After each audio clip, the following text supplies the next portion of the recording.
What's going on, everybody? This is Epi coming at you with another epiChat. And my goodness, we have just concluded the Kiev Major, and it's been quite the ride. And I'm here for you guys with a new interview. And we've been trying to get it organized for a while now, and it's finally happened. It's with my old boss, pretty much, and maybe somewhat mentor. Learned a lot from him. It's the one and only TobiWan. Toby, thank you so much for taking the time, dude. I really appreciate it. How are you doing? No problem. I'm doing well, and I really shouldn't be called your old boss. um, dude, Kiev Major just finished up. Could you tell me a bit, since after the event, how, like, you're probably, you just told me you're back in England. How was your travel back? Anything in particular happen? Did you settle in okay? Well, it wasn't really that far to go. Kiev's only a hop, skip, and a jump away from England, so yeah, it was really easy for me. No real problems at all. It was fine. How was the, post-event depression thing? You're a veteran on that. Does it still hit you? Oh no, I have no depression for an event. Like normally, there's another one just around the corner, or there's a lot of other stuff that I want to do.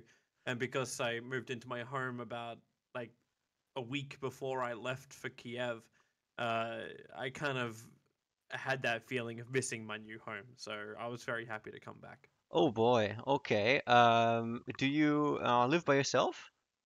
No, I live with a friend of mine called Rob. Uh, Luckily, he's also in the esports world, and we have a nice house set up here, so I can make a lot of noise, and he doesn't hear Jack during the night or if I'm casting. So yeah, it's actually a really nice setup. So with him, I was able to get a bigger house than just a flat, which normally has audio problems and causes me to get evicted. Okay, okay, awesome.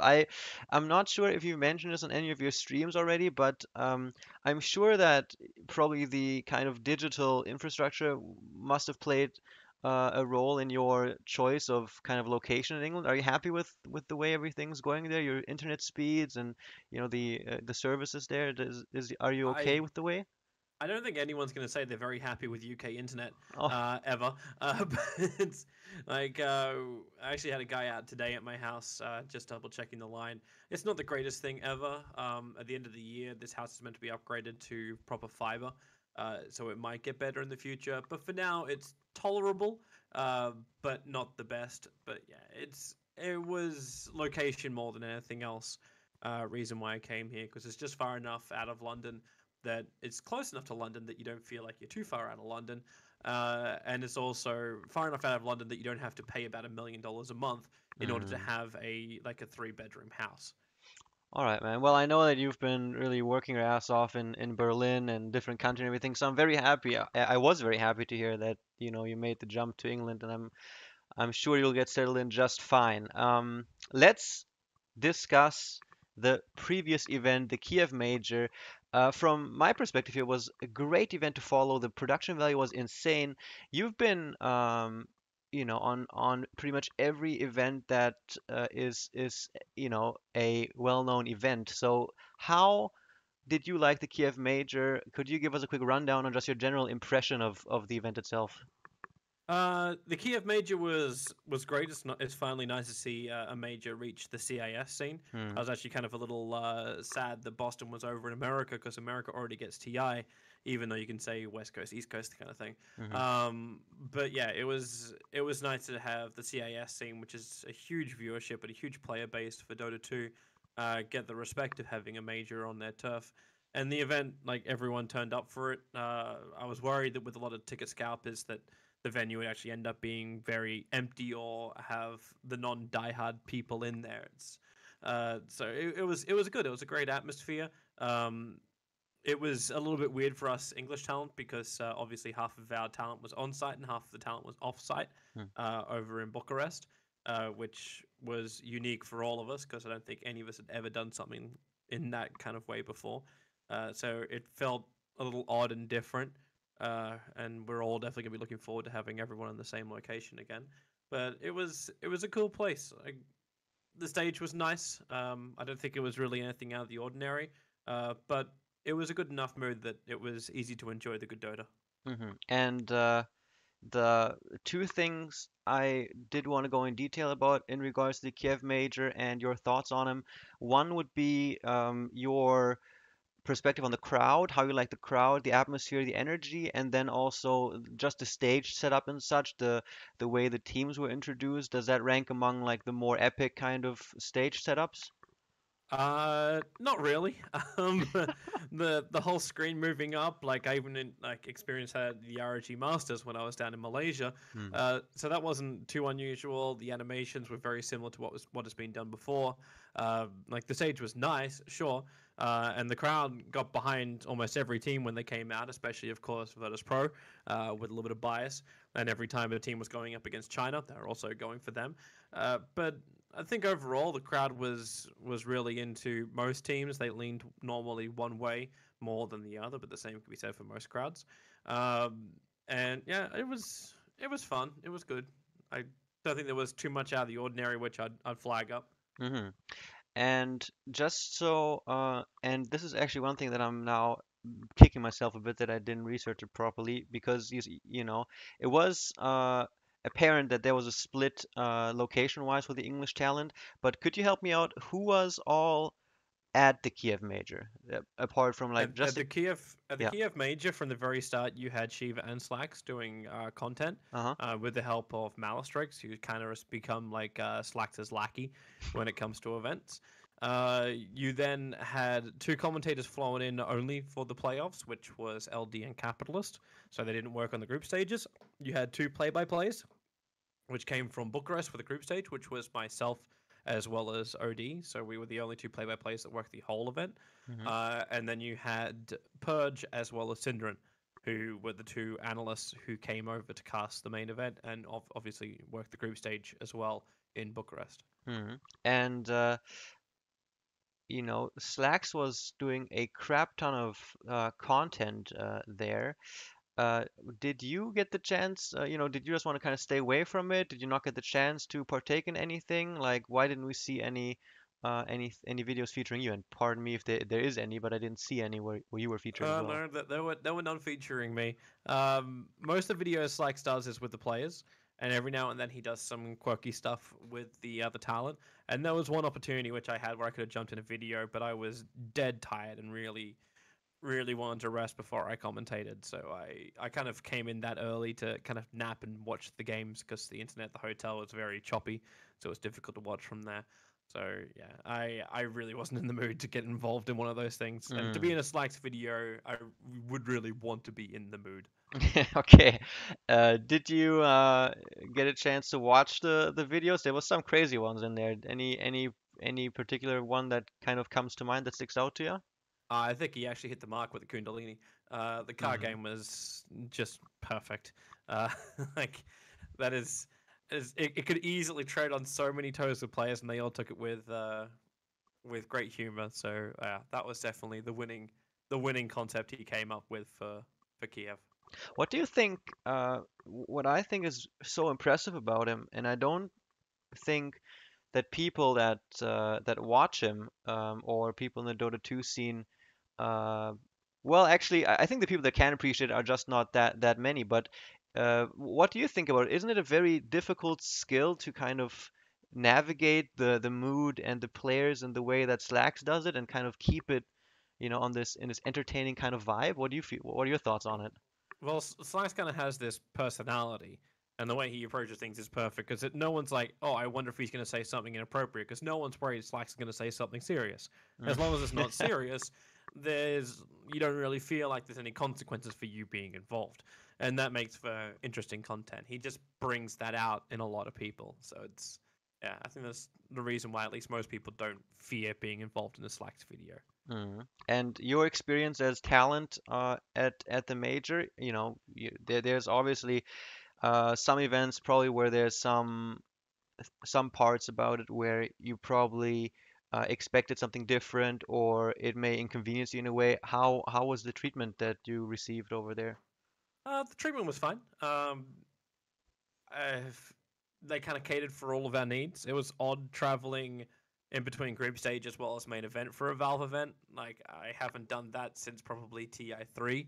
and that was back when we had to cast the group stages from our studios wherever we were, and then fly in between the group stage and the playoffs. So that was a little unsettling to do, even though the hop was pretty short. I know like the Chinese casters had to fly a long way for it, so that could be interesting approaching TI if Valve want to do a very similar setup. So I don't know how that's going to go down. They But no, it do? was good. We kind of had everything that we needed. Uh, well, I don't know if they'll have to do it at TI, Uh, but they had to do it during Boston. okay. And is this if you had to pick one thing from the Kiev Major where you weren't so happy with it, would this be one thing where you would critique, or would it be something else?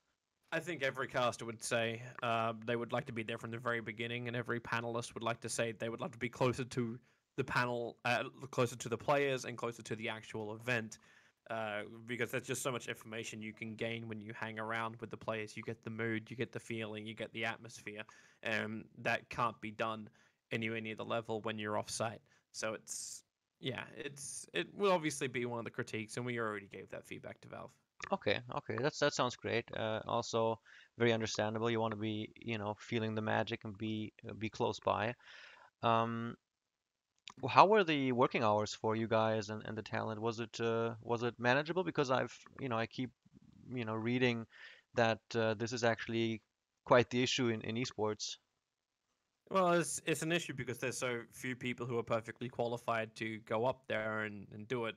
Yeah. For the play-by-plays, we normally don't have as many problems because for most Valve events, 4 play-by-plays are brought in: myself, Cap, OD, and LD. Mm-hmm. So when we're in there, we have to do like a minimum of 1 series a day, maximum of 2, and even then during the main event, like you don't have more than 1. It's just the way it gets divvied up. So yeah, our days were fine. The panelists had the longest days. People like Red Eye, who do 16.5-hour days, also had to go through a hell of a lot. So they're probably the ones most of all who are frustrated with it. Mm. But that's why they also get paid, or should get paid. I don't know if they did a little bit more, and like they burn themselves for a couple of days, Mm-hmm. and then kick back in. So it's just kind of what you accept, unless you want to push and say, "Hey, we should actually have 2 hosts and we tag team this." Then, sure. But Mm-hmm. most people don't push for that because they like to keep the role to themselves, I believe. Mm-hmm. All right. And how did I imagine that there was an after party at the Kiev Major? Yeah, I didn't go. Um, I was like, it was midnight, I think, when we ended up leaving the venue, Yeah. because we casted until the very end. Um, and I was just like, by the time I get there, it'll probably start to shut down like an hour after. So I really wasn't interested, and I was looking not to be completely destroyed for my flight the next day. So yeah, I just went back and took care of some other stuff, took care of my videos and such. So I was like, yeah, okay, I'll do this. I'm such an old man when it comes to events now. Working. You did Yeah, some work afterwards. Are you kidding? yeah, Well, I actually, in regards to work, I do see, I did check out your YouTube. You're working on that quite a bit. Cool, very nice new artworks. Do you want to mention this? Do you have a certain plan on what kind of content you want to throw out there? Because I saw a great kind of summary of your cast of the grand final. yeah. That's what we're starting with for now. So my plan is to create a lot more content on my YouTube channel, but I wanted to begin by archiving a lot of the stuff I've done in the past as well as the present. So we're chopping up and making good highlight reels of all the stuff that I have done and are currently doing. So I have like a classic series coming out. There's a moments thing, and during um, events, we will pump out also highlights. So that's what I went back to look at after the grand final. We had the OGVP grand final game up about 2-3 hours after the last game was played. So it's not as quick as like some other people like Noob from UA doing it, but that's mainly because the guy who is editing for me, his internet connection's not terrific, so yeah, that takes a little bit of time. But it's where we're starting, and then I want to do some educational content as well on there. But it's baby steps. to to get this stuff out. Plus, it's also nice to have that stuff on my own channel and not just type in my name and then have everyone else's channel highlighting all this stuff. Yeah. I'm like, why am I not doing this? I should have done this from the very beginning. So it's a nice archive for me and for people who follow me. Is this something that actually leads well into one thing that I did want to ask you? Um, you've been, you know, you've been around for pretty much forever in Dota 2, and it's professionalizing so quickly. There's so much money and business coming into the scene. Um, I would probably not be wrong if if I asked you if you would agree that, there's no comparing maybe 2013 to this year. Do you have any major regrets about, well, maybe regrets is too strong of a word, but you mentioned that you should have maybe taken care of, or posted more stuff on your YouTubes right off the bat. Is there anything else in that kind of category of things where you're thinking, okay, maybe I missed the train a little bit and I gotta get more involved and spend more effort on a certain thing? Uh, yes, and it would only be really one thing, Okay. and that's personal development. Because I Oh. haven't really done like, yeah, you can sit down there and say, okay, I want to become a better caster, so I'm going to learn this, or I'm going to learn how to play the game, blah blah blah blah blah. Yeah, that kind of stuff is obviously important. That's where I spent most of my time and effort. Uh, but a lot of the stuff that Dota talent are actually really shit at is brand development. So Mm, most people won't follow you or outside Dota. Not many people understand who you are. Purge is probably the one who's had the most success with that lately. With his video series to start with over on YouTube, he got really lazy with that, kind of died off a little bit. Now he's like got this reinjection of interest through his stuff with Slacks and his stuff with Day 9. So he's doing better than any other talent in the Dota 2 scene on that front. So yeah, that's the only thing. Like I could have started a lot earlier. I did some stuff, but it was very misguided for the content that I was putting out. And yeah, it took a while until I really started to learn also what good content was. Uh, and I'm not just talking like, oh, it's commentary. Like, no. Um, yeah, it's good your content. commentary. Yeah, my commentary is one part, but it's like understanding what people actually want and not just what you want to create. Like we created some small shows with Join Dota when Zoe was still working with us, and like it was like a small news thing. We did talk Dota, but it lasted for a short period of time, mainly because we all got really bored with the concept. So yeah, it's a lot of things you learn over time, and now you understand what's gonna be better, but yeah, now I kind of understand that a bit more, and yeah, with the changes in my life this year, it opens up more time for me to do exactly that, like work on the content which I know is better, and that I actually want to do. hmm Do you, because if I interpret this kind of stuff correctly, uh, I would consider you more of a generalist when it comes to esports. You are not just focused on Dota 2 and what's happening there, but you also have an interest in.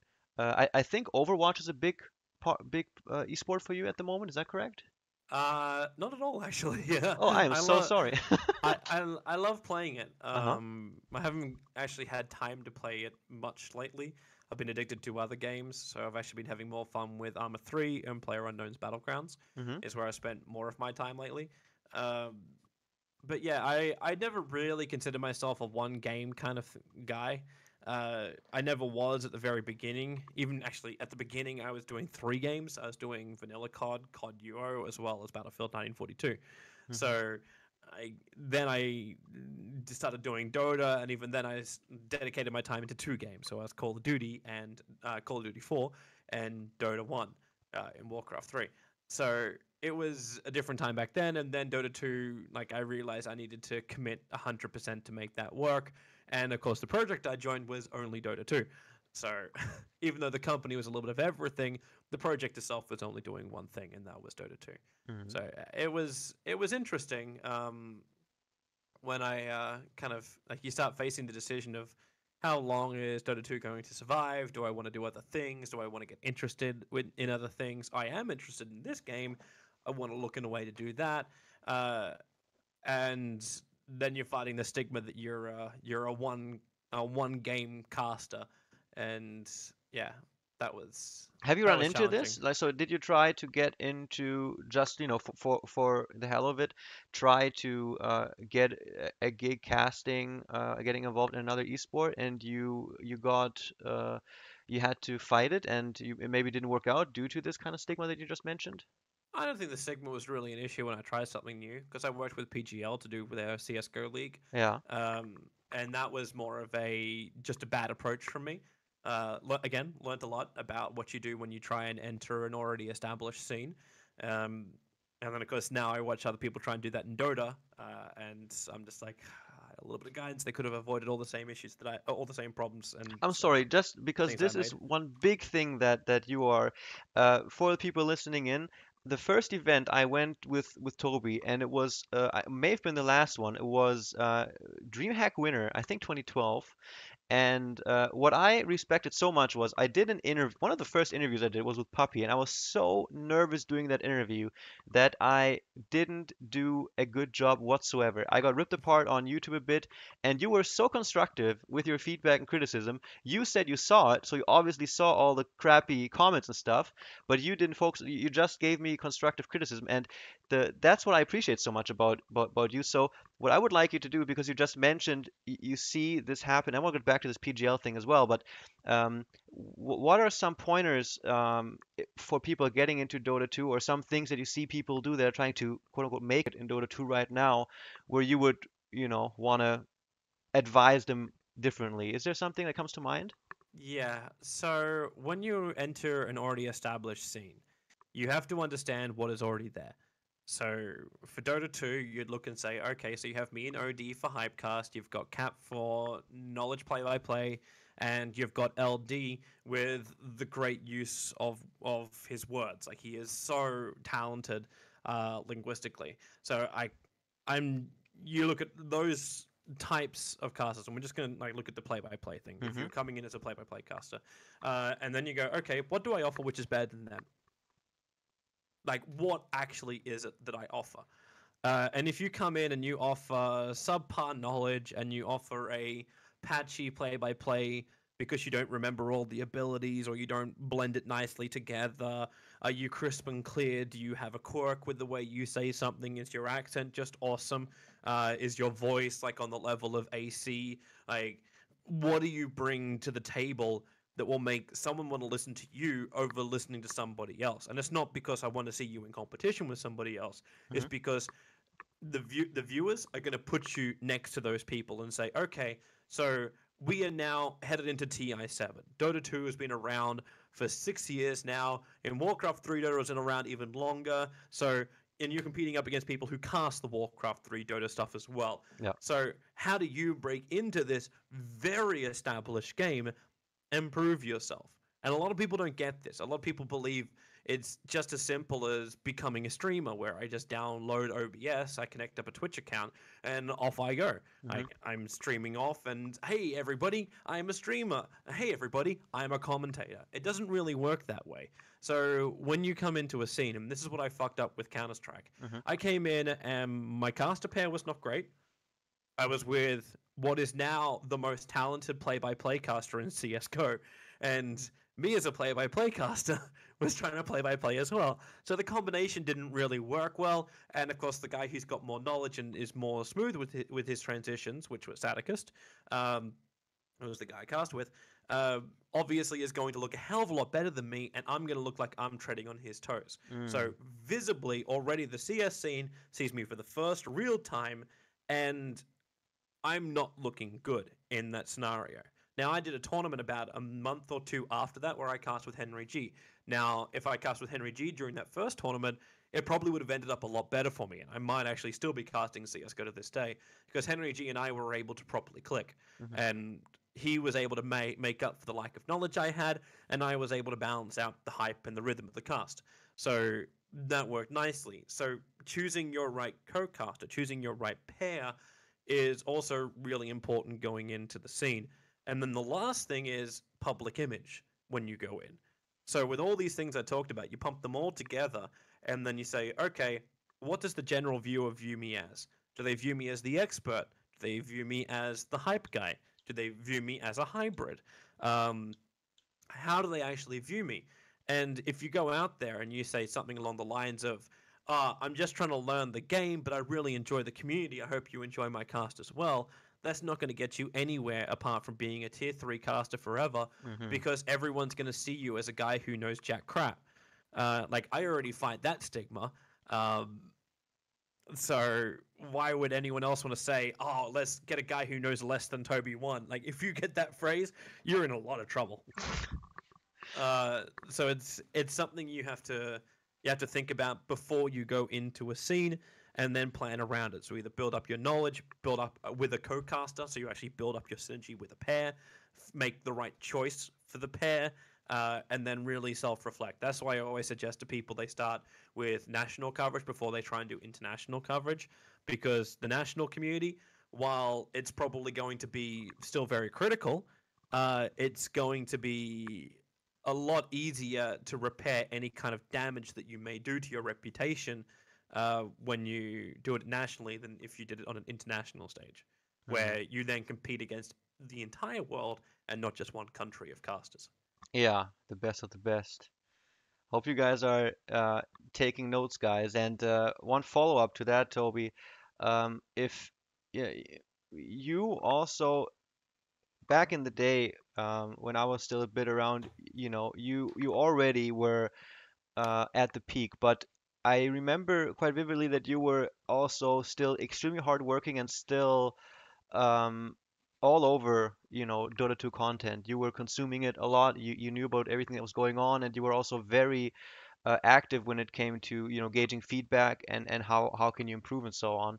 Um, how was that for you, making that experience with CSGO? Because to be honest, I didn't catch a lot of that, any, to be honest. But you now mentioned that you tried your hand at it and now you're not casting it anymore, and you did explain a bit of the reasoning behind it. How was that experience for you? Um, it was kind of, I put it more as a learning experience than anything else. Um, that's kind of the reason why I'm not doing it anymore, is because I understand I made a lot of mistakes, and in order to repair a lot of that damage, and to do it properly, I would have to give up Dota in order to cast CS Mm. on that level, or at least on the level that I would be content with. So yeah, on that front, yeah, I don't know if there's much more to say about it apart from, yeah, I done fucked up. How did you experience the community in CS:GO compared to Dota 2? Was it a Well, lot the CS different? community was actually so much more accepting at that time, because I did a couple of fun casts when I was in Kiev. I was waiting for Dota, and I cast with the Nip guys. I actually had Get Right come and join me Wow. on the desk at one point, and we were having a fun little conversation, and AKA conversational cast. Um, and people really enjoyed that. It actually rubbed up some of the other casters who were casting it officially up the wrong way, uh, because people were talking more about the quirkiness of what I was doing than what they were actually doing. And I ended up having more viewers, and they got pissed off at that. But that Eh, was also because I had a lot of Dota people waiting for CS to begin. I mean, a lot of Dota people waiting for CS to end, so Dota 2 would begin. So that So was the it was official different. cast that was getting I rubbed was the the wrong official way. cast for Dota 2, but I was hooked into the main stage, so I just kind of went with the main stage stream and just started talking about it because people just like, why are you sitting here playing music while the CS is going? Just do something. And I'm like, okay, let's talk about CS. So I ended up just purely play by playing the game. Hmm. I knew little to absolutely nothing about any kind of the strategy, and I just did monkey see, monkey cast kind of stuff. So it was funny. Well, but now that chapter is apparently over for the time being, and Yeah, they have more than enough talented commentators in Counter Strike without me putting my dick in the water. and what about Dota 2? So there's I did hear, and this actually bummed me out because you mentioned on your Twitter that Manila Masters didn't work out for you as talent, and the reason why this bummed me out is because you specifically mentioned how much you love Pinoy crowds, Yeah. Could you shed some light on that? Because that's a bummer. What? Why I'm not going, or why I like Pinoy crowds? Well, first, it is correct that you love the Pinoy crowds, correct? You know, the feel and Yeah, everything. yeah. I love Manila because I got to do both ESL one and the Manila Major within the space of a month of each other, Hmm. and the crowd experience in Manila, like there's very little like it. Before that, Singapore and China were probably the only ones that really came close. Uh, because they're just so emotionally invested in everything that happens in the game. So you can feel them like a rune gets denied, and these guys will gasp and actually understand the importance of that. Where it's not just like you have other crowds which can be a lot more placid, and they just sit there and go, "Oh, rune was denied. Yep, sure. I knew that was going to happen. Yep, yep, Hmm. yep."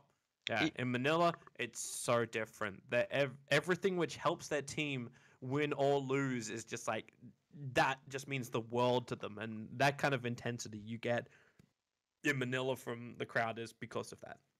So obviously, you would love to cast for that kind of crowd, and I'm sure they would love to have you back as well. How does it work? You know, for the how does the talent get chosen for an event like the Manila Masters? Can you shed some light on that? Well, it kind of depends who's running it, because normally the people who are running it will approach the talent. If they have a partner, like a studio partner, they'll approach a studio and say, "Hey, can you assemble us a talent list?" For Manila Masters, it was a little bit of that, and it was a little bit of, as in a little bit of approaching studios, and it was a little bit of them approaching individual talent. So yeah, it's kind of like new management for an event in Manila that hasn't happened before. So it's the Mineski events team that's running everything. Hmm. So it's a little bit different. Like I talked to a friend of mine who actually works there, Yam Yam, and basically expressed my interest. She threw me in contact with the guy who's doing all that. So we said, "Hey, I'm interested to go."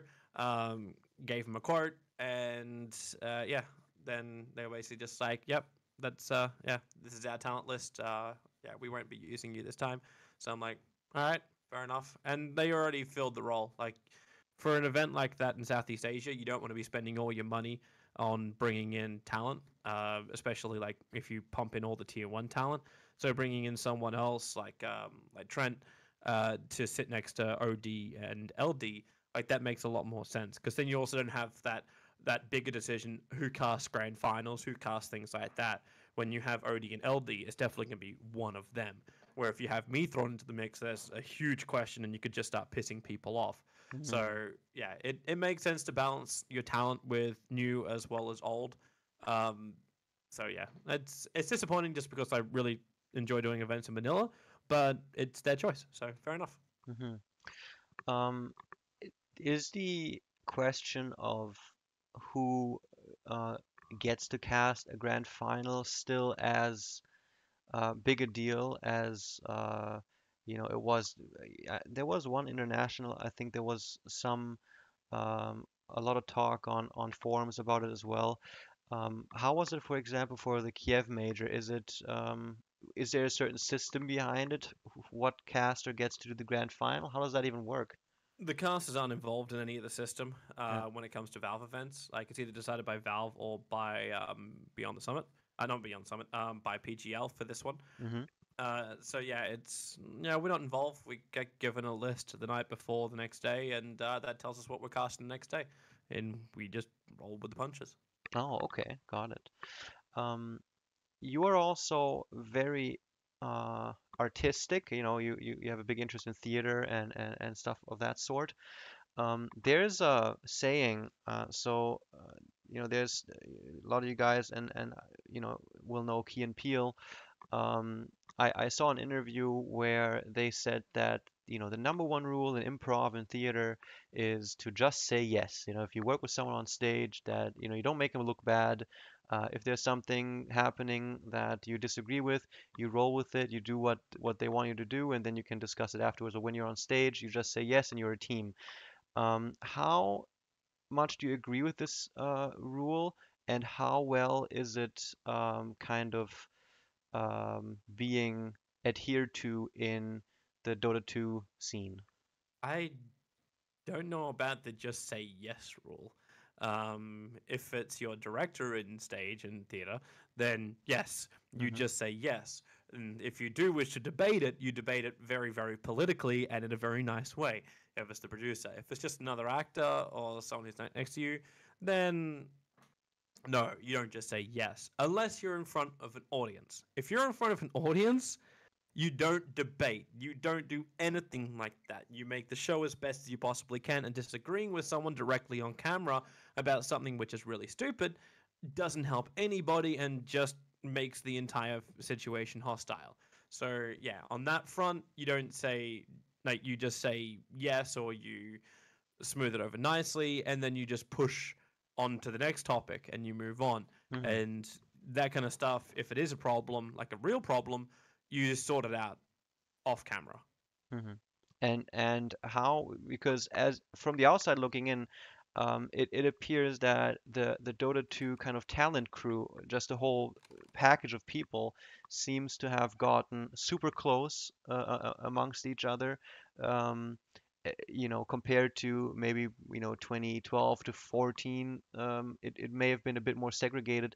Is that just the way that it appears because you get put together for different jobs and you just work together on camera and then it's this kind of just say yes thing at work, or is it really there's absolutely no different camps happening and no disagreements or you know uh, bad blood going on? I don't think there's any bad blood between any of the Dota 2 casters. None of the ones which, at least not the tier 1 talent. The ones that Um, matter, you wanted to say that, right? no, no, no, no, no, no, Okay. no. The ones that end up like working Valve events all the time. Um, then yeah, there's little to no bad blood, and the people who do have like personal issues with each other are professional enough that they don't bring those issues to the table, Hmm. um, because that doesn't help anybody and just makes them look salty. So yeah, no, it's no, there's no hostility inside the Because talent. there's one thing that I remember that was well, not really in regards to any conflicts or anything going on, but a topic that is complicated and that has different people have different views on it. And this is about uh, you guys spent a fuck ton of time in front of cameras and being public personalities, and you're a guy, I would reckon, that values his privacy. And I remember that there was there was some recordings of an after party where you said it's all fun Yeah, and it's all great, but epicenter. you would have preferred it to stay private. Can you talk about that a bit? Like, why is that important and how did that It's make you just feel? it's just simple. Like when you want to celebrate, when you want to have a couple of drinks, when you just want to have fun, you don't want to be checking everything you do with a PR team. Hmm. You want to be able to just have fun times with your friends, and then not have that appear on everyone's Facebook or front page of Reddit the next day, because you're there having fun. And yeah, that kind of stuff. Like for me, like if someone brings a camera into an after party, either I'm just like telling them to piss off, or something like that. Because it's just you don't. It's kind of like an invasion of privacy Mm. more than anything else. Yeah, you're fine to be on camera a lot of the time, but at some points you're just chilling out. You've just had an entire week being on camera.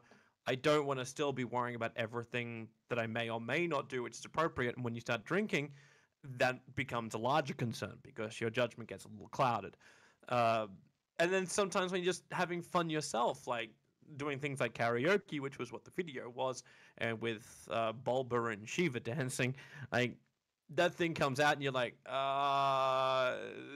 it was them just having fun, and then the community looking at it and reading way too much into all of it, Mm. and that's easy. Like things get taken out of context when you're like in that type of situation. So yeah, that I don't like at all. Which is why like most parties after that also got very closed to press. Even at TI, it became a larger issue because we talked about that type of problem at previous events. And Shannon, who no longer works for MCW, she made it a very big point at the after party to keep press out. Oh yeah, so and ever since then, the stuff like that didn't really occur anymore. So I don't think. Can you talk a bit about how? I like to say it doesn't occur anymore, but it still does. Ah, Like Denny and I were sitting down at TI6 just having a small chat, and then all of a sudden there were like four cameras in front of us, like taking pictures with flashes. I'm like, what the? Just piss off! Like, but that what then do you? makes you very, very irritated, understandably so, right? I don't think people understand that if you're on all the time and you trying to entertain and stuff, and that you really need and value that just time where you can actually just chill with, like Dendi, for example. It's yeah, it's like for Dendy, it's huge because he's gonna get mobbed every time he goes to events. But it's more along the lines of like you need to understand the right time and the right place. Like we don't want to get to a point where we have paparazzi in Dota 2.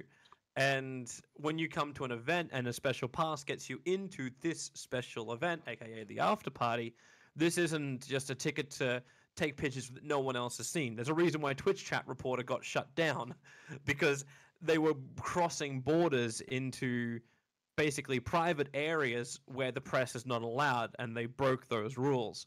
And it's that level of trust and respect that the media kind of has to have for the players or for the talent. Mm.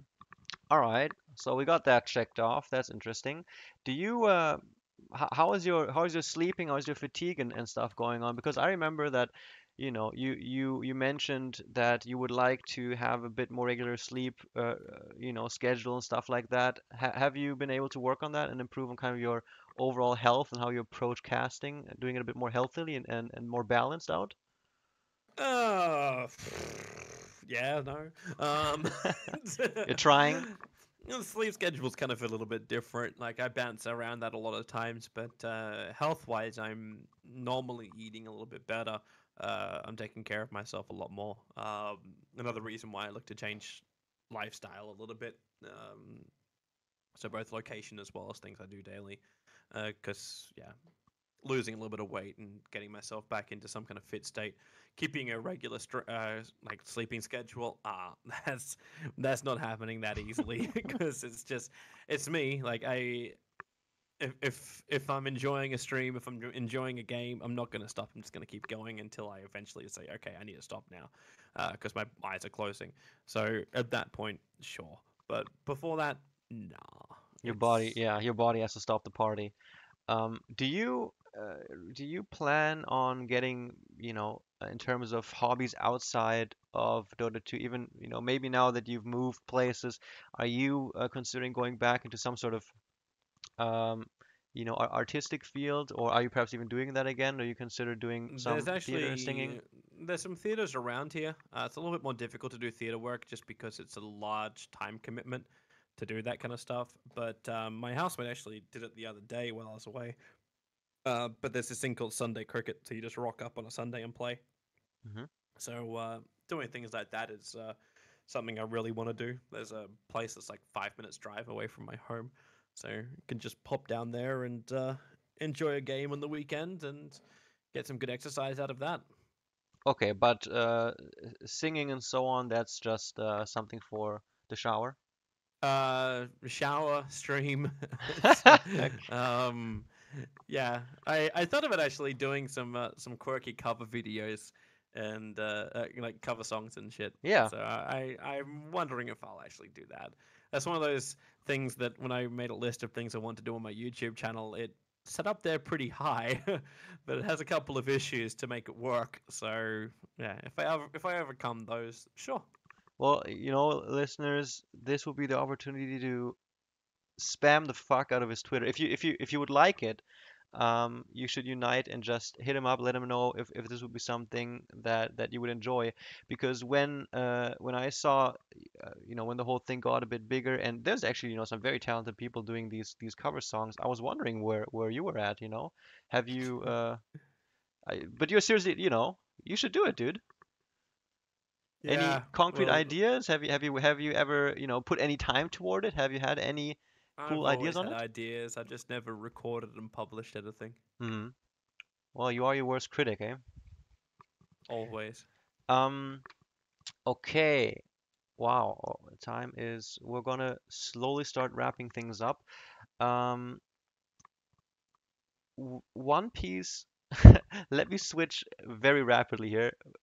Toby, one piece of drama that happened recently in the Dota 2 scene that you had a strong opinion on. Is there something, and I'm not, this isn't a debate or anything. I'm not thinking of any particular thing that happened, but this is just something I figured. Was there anything that happened recently, let's say last half year to a year, that maybe was heavily debated among maybe there was strong different opinions on each side. Will you also happen to have a strong opinion on it? Maybe didn't voice it, or maybe you still hold that Just opinion. just tell me what you're trying to say, man. I'm not. I'm Like not. Is there anything that happened, any of the recent drama where you have a strong opinion on it? I have strong opinions on many things. Okay. Just tell me what's on your brain. Tell me what you think is like I'm what you want I'm an r- okay. opinion on. There really isn't a single drama thing, but now that when I talked about it, for me personally, things would come to mind like obviously the whole puppy secret thing. That was something I think where every Dota player was reading those screenshots. Everyone's going to have an opinion on how a company is run, how people pay their employees or players. Everyone can have an opinion on that, but very little people actually had all the information or only heard one side of it because Secret never gave their side of it. So that's that's not something I need to get properly involved in because Mm. that's the team management side of things. It's not up to me to police that. Yeah, but when that thing broke and you read the screenshots, what was going through your mind? Do you still remember like what were your thoughts on it, or did you first have to maybe talk to some people, get No, the full picture? I didn't even want to investigate it because it's not my thing to investigate. Like I'm not the police, so yeah, that's up to them to deal with. If they felt like they needed to make it public because they weren't getting anywhere, then that's up to the players to do. And the only thing which really went through my mind is how sad this makes the entire Dota community look because it makes us look unprofessional. That's Hmm. all. Hmm. Okay, and there's there wasn't anything I was getting at. So I understand that there's nothing like when you think in terms of esports or Dota 2 drama, there's nothing that comes to mind that you wanted to that you could speak on. Nothing right now. No. Okay, good. Too bad. I mean, but there wasn't anything I was getting at. I just figured, I enjoy leading a drama-free life if possible. yeah, but Toby, the thing is, you have there's so much stuff that happens in the scene, and you probably know so much of that stuff, and people would like to know. But I understand there is no way to get to it, but there had to be one way of trying, so that was Okay, my this shot.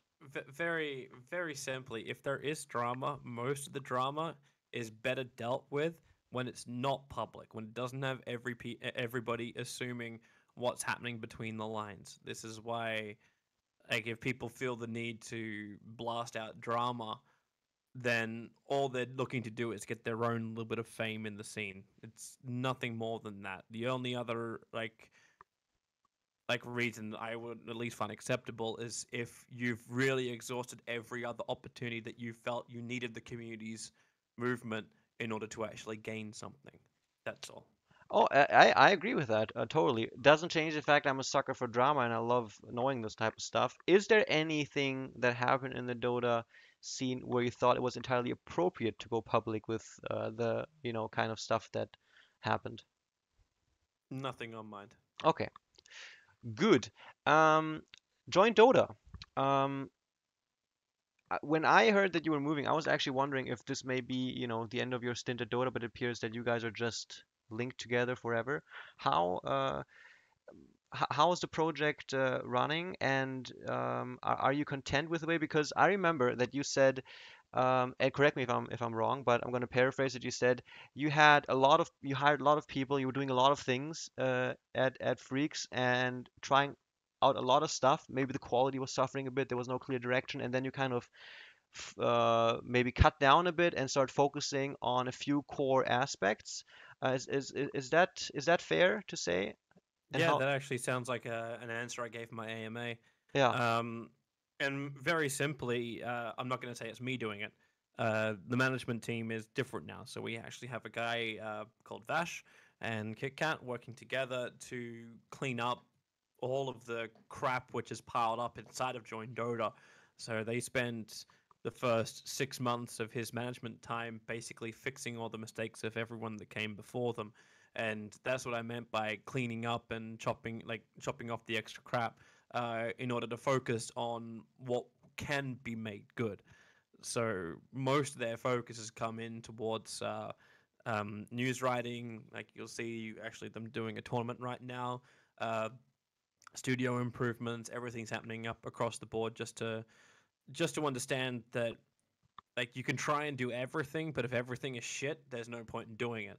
So focus on what is good and clean up the act, and then make sure that there is nothing which you're ashamed of to have as part of your project. And that's what they're doing, which is really really good. But I'm obviously still connected to Join Dota, but I don't work on the actual project anymore. And what would be some examples of things that you are discontinuing that you're happy with, that the quality wasn't justifying continuing with it?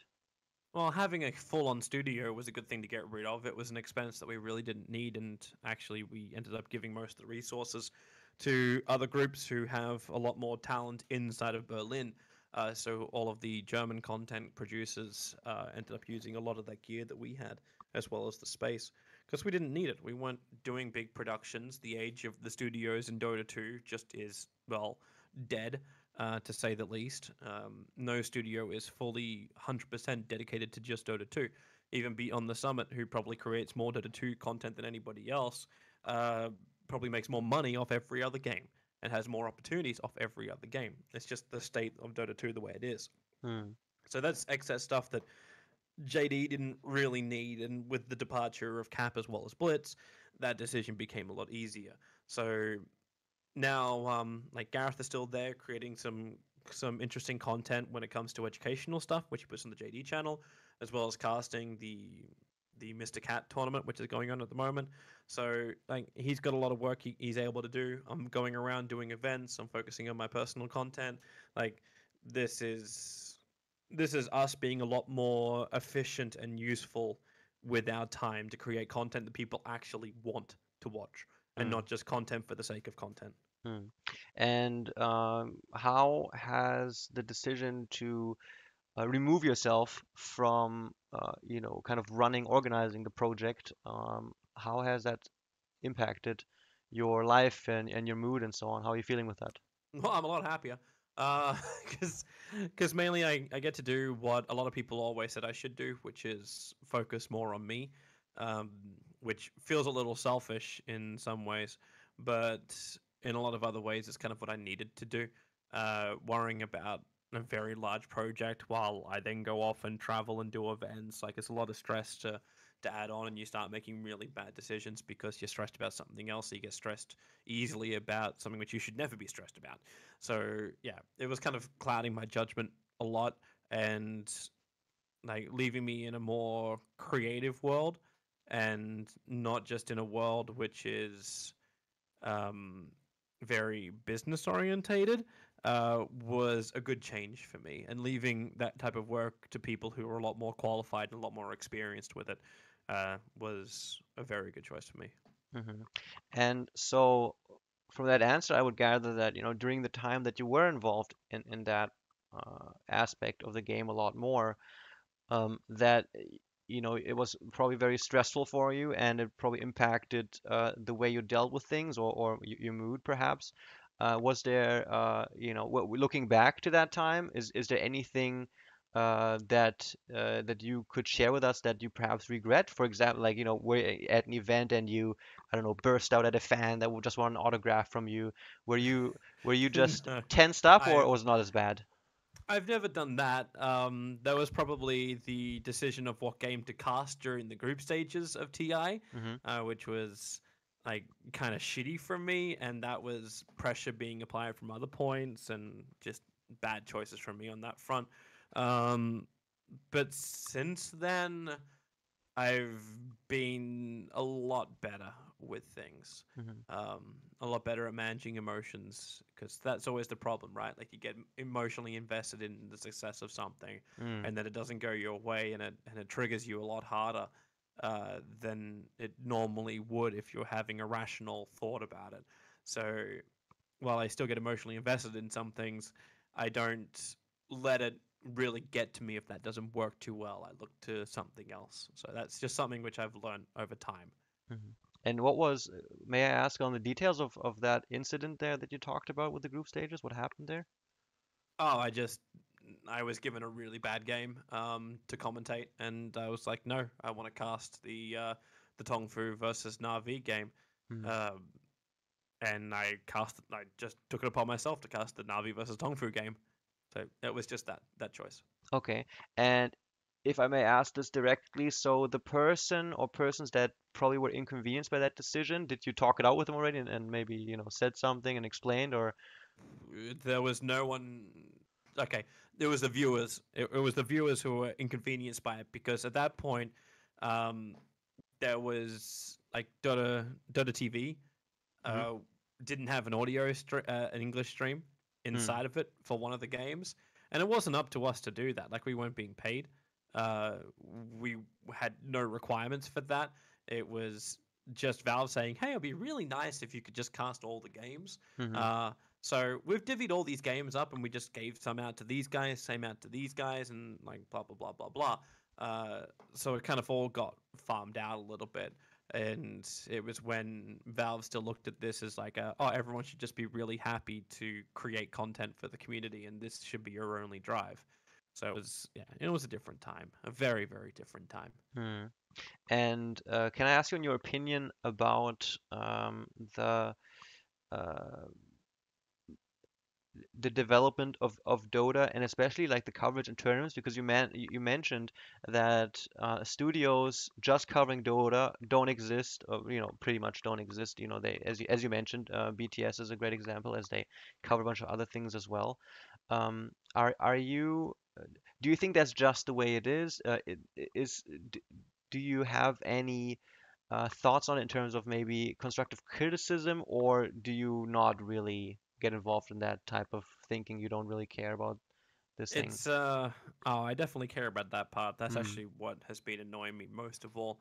But it's difficult to sum up in just a few words. hmm I was actually planning on trying to create more of that's part of the educational content that I want to put on my YouTube channel, explaining those things in a more detailed kind of way. hmm But like a short version of it, Please, yeah, uh, awesome.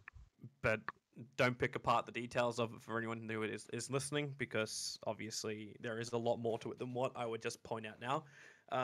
Is the fact that there is very little encouragement to have third parties involved in Dota 2. You gain very little by actually running something in Dota 2. A sponsor gains very little by investing into Dota 2. And this is the condition that is the community right now.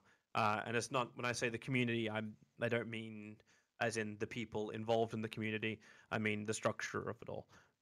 So the way Valve actually has crowdfunding, um, that has all been taken away and been basically funneled now into majors slash TI.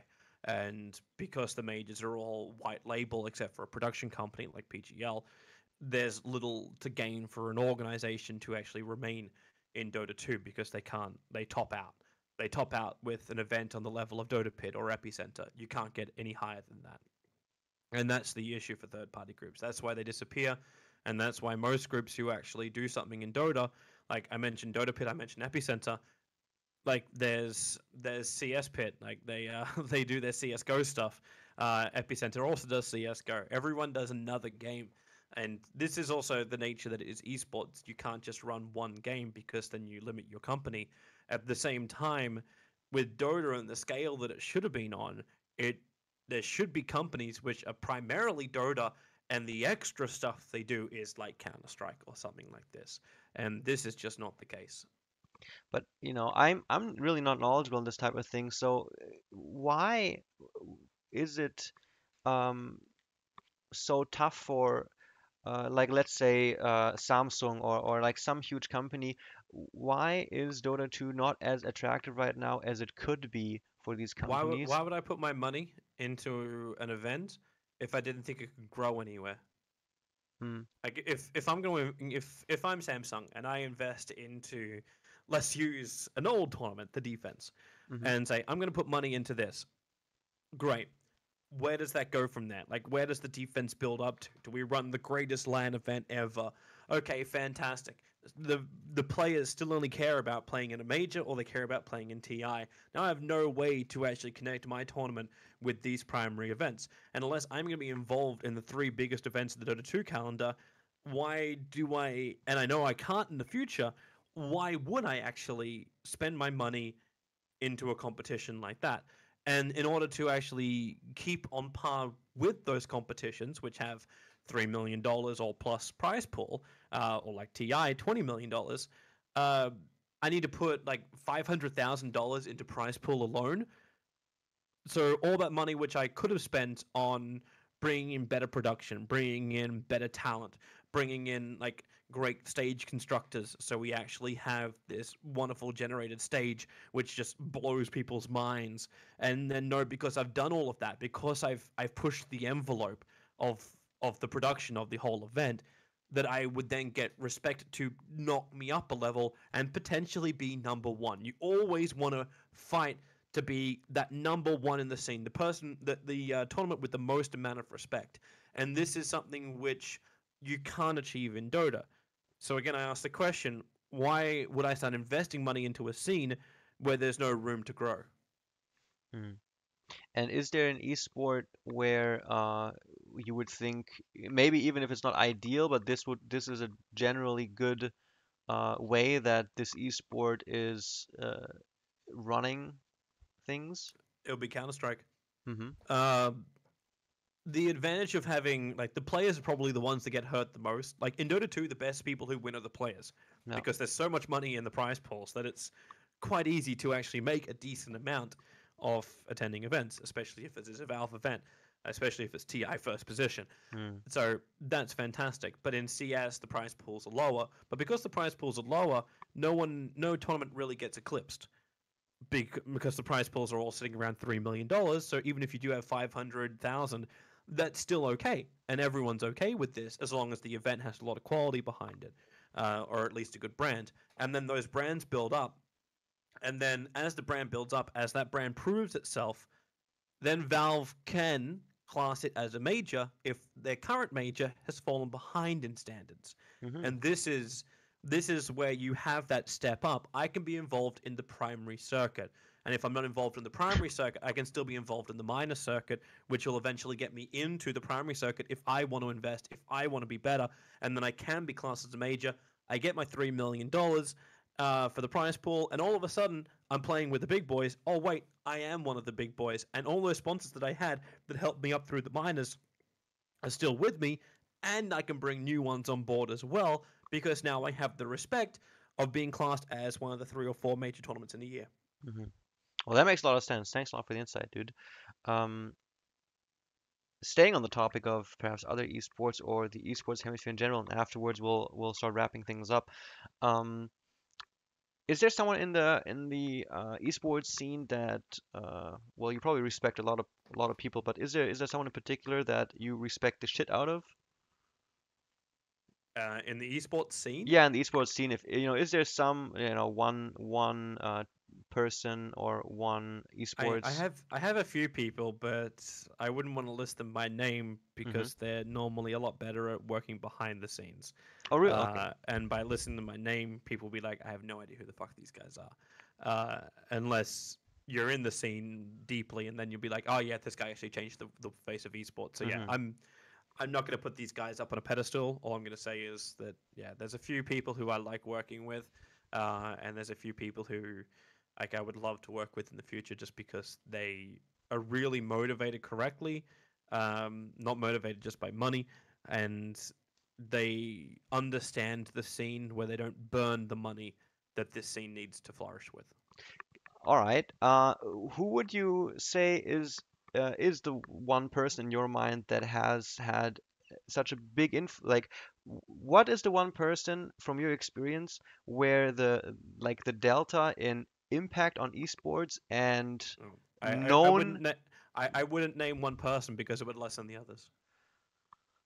Okay. Okay. Um, moving on.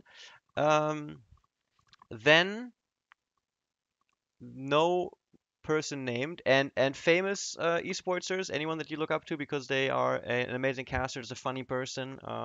Is there someone that Toby? Casters is easier. I learn a lot from watching Artosis. I Hmm. think he's actually one of the most talented casters out there.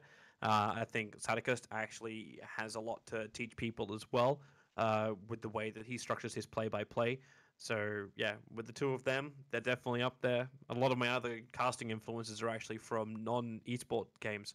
So, looking back at things like Tony Gregg, who is a great caster from down in Australia. Um, yeah, there's actually a lot of like sports commentators from inside of Australia who I took a lot from. Does did you notice any change is there a meta for casting in Dota 2 and does it change a lot? And there's definitely a view from the community about what they like more. I in Dota 2, you probably felt a big change when Blitz and Cap rose to power as a casting pair, and a lot of people were always saying, "I love how these guys analyze the game and they teach me more about the game." So there'll be a lot more people who, at that point, promote that type of commentary.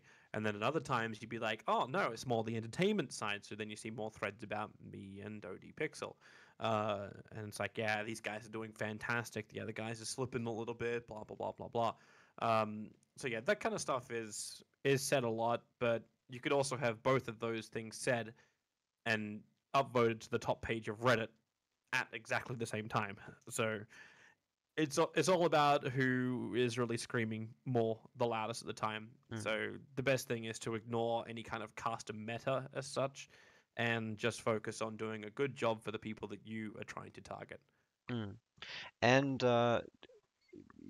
when you went when you moved to Germany to pursue Dota and commentary, there's probably a lot of people out there that are in situations where they probably have a job that's maybe relatively steady and somewhat well paying, and perhaps they're thinking about going into esports, maybe being a streamer on Twitch or, becoming a pro player or whatever. There's so many different types of advice that people give to those that are in these types of situations, and I'm interested in what your perspective is on this. If you have someone that is maybe in his mid 20s and he has a passion in some esport, but he's aware that it's a risk to take. What would be your, where on the spectrum would you fall between, just go for it and play it safe? And do you have any advice for people that are faced with decisions like this? Well, I'm a person who loves security, Hmm. especially job security, pay security. I want to make sure I have a roof over my head and food in my belly. Um, so, like when I first started doing it, I was working two full-time jobs basically, and this was my way of making sure like I pay my bills by having this day job, and then at night I work my ass off to build up my either my reputation, my connections, or even just basically like my presentation. So like, okay, this is a video. This is what I can achieve, and then everyone else can see what I can achieve, and then you start getting more work. You get more gigs, and that is a lot easier to do these days than it used to be. So it's a lot. It's not as much of a risk as it used to be like 10 years ago. Hmm. It's a lot easier to set yourself up. Um, so most of the time, I'd say you should really push to do it, but don't be an idiot. Like, don't just throw away everything and burn every bridge you have just to say, I need to focus 110% to make this work. Like, what you do is you work 200% and make sure that you're earning some kind of income, and then balance that to pay for what is a hobby until it becomes a profession. Hmm. Hey, well, you've been doing this profession for a very long time now at the very top. How long do you have an estimation? Like, will Dota 2 be something? Esports is so new. This whole phenomenon is new. I'm wondering myself, is there going to be sports or esports that are going to end up being like soccer? Could Dota 2 be something like soccer? Will it always pretty much It's always very be very around? difficult to do that because with technology changing, esports changes. Hmm. Because esports obviously it's symbiotic with the technology advancements. Yeah. So what's okay? So it's like we don't know really the full impact virtual reality will have if it has any impact on the competitive scene. Mm-hmm. But this is something to keep in mind that something like this comes up. Who knows what the next advancement will be? Who knows what the next playing field will be? So this is something we kind of just have to adapt with. And with football, what's the next playing field going to be? It's going to be grass. Like it doesn't change, and that's the consistency which allows that type of sport just to explode because you're able to build up this prestige, this long running game where it doesn't work the same way in esports. It's very developer pushed. Esports was really only ever used at the start as a marketing tool to get other people to go, oh, I should really play this game. Um, and to get communities to survive longer because of just the mob mentality that is around like a community like Dota or like Brood War was or something along those lines. Like this is something which makes a game last forever and not just last for a couple of months. So yeah, it's you're still probably looking at like a max lifetime of a game being around 10 years. Hmm. Again, dictated timeline by technology and by other games which come out which may be better. So yeah, around that point you have to start thinking about what's the next evolution or what is actually the next new game. Um, is there any particular and I'm sorry you keep giving me because it's so interesting. Uh, is there any particular technology that are you interested in this type of thing, like SpaceX or Tesla? Because you mentioned, I really like the answer that you gave it. You obviously, go into it, quite deeply. Is there, and what effect kind of the technological advancement is going to have on esports or just, you could say society in general, where I don't want to delve all too deep. Do you follow kind of what's happening in Silicon Valley, and is there anything that you are very interested in particular? I don't follow it really closely. The only stuff I followed was like virtual reality stuff, Hmm. um, and its practical application. So far, there's been none for esports. Like it's close, but at the same time, like everything that virtual reality is simulating, you can do in real life if you're going to class that as a sport. So yeah, I would love to see it develop itself more, and then I think it will have more potential. But for now, it's still trying to find its own feet. It's not in a situation where it would be anything more than a marketing gimmick to create like an esport around it. So watching a Dota 2 game, if you had the choice between, watching Dota 2 in a VR setting than just on your screen, is the You wouldn't watch experience? it in VR. I tried, Uh-huh. like unless they've adapted the system since then. Watching it in a virtual reality setting is really bloody difficult because like you think about it, you jump from top to mid to bottom lane. Like in virtual reality, you have to push yourself into these areas. There's no quick jump to go and check the action out on a specific lane. There's no warning saying, "Hey, there's gonna be a kill down here. You should probably be looking at this lane." Mm. Like it's not a great spectator system. Uh, with a little bit of time and probably a lot of development, yeah, you could build something up that will allow for that. But more than likely, what would be better is to have games which are a lot more VR friendly to spectate than to try and adapt something like an RTS game or something on an RTS engine to to a VR spec game. That doesn't really work. Hmm. All right, I gotcha. Man, Toby, it's been extremely pleasurable to talk to you again after a long time. I really appreciate the large amount of time that you took to speak to me today. I want to wrap up by asking you, if, when you're in your Dota games, if you could share with us, is there anything that happens perhaps repeatedly in your ranked or unranked games that people are doing, that pisses you off that you want to perhaps get out there in a PSA? They're banning tackies. Stop doing it. Okay. Toby, thank you so much, man. Is there anything else that you wanted to let the people know, perhaps about your YouTube endeavors, anything else that we may not Yeah, have touched upon? follow my media stuff. I am trying to pump out some really cool shit over on my YouTube channel, so please definitely go out and share it. It's youtube.com/TobiWan. So yeah, just go over there, support that, like, comment, all that kind of jazz, and hopefully the more people that follow that, the more time I can actually invest into doing stuff like that. Same for my Twitch stream. It's the same thing, twitch.tv/TobiWan. So subscribe up. I have an abysmal amount of subscribers, but the ones I do have are pretty cool. So I'm hoping at some point I can keep up with these like 1,000+ subscribing Twitch streams as I sit. Like I go to an event and I like drop by like 40% of my subscribers because I just don't stream for 3 weeks, and then I come back and be like, hey, and then I just pump out like oh I like 18 hours a day kind of streams for 2 weeks. It's kind of intense when I do that shit. Even today, like I think I've streamed out about 6 hours, and last night I streamed out like 8 hours, and that was just me trying to test my new internet connection and setup here. So yeah, I kind of go nuts doing that kind of crap. But yeah, follow me over on those things, and hopefully the more followers I have, the more cool shit I can do there. Here, here. He talks about followers, but you should see how packed this fucking Discord is.